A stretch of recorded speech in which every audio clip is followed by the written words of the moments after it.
All right, we get this MacBook from one of my customer. The screen is broke.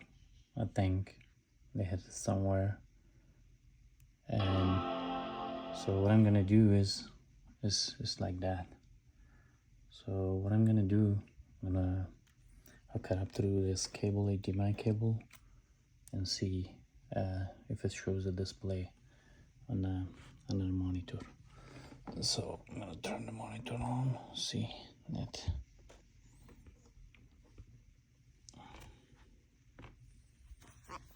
Okay, and now, yep, here we go. So the screen is pretty much, the computer itself is good, just the screen is bad. So we're gonna order the screen and replace it. After replacing it, and I'll share that next video with you guys. Thank you.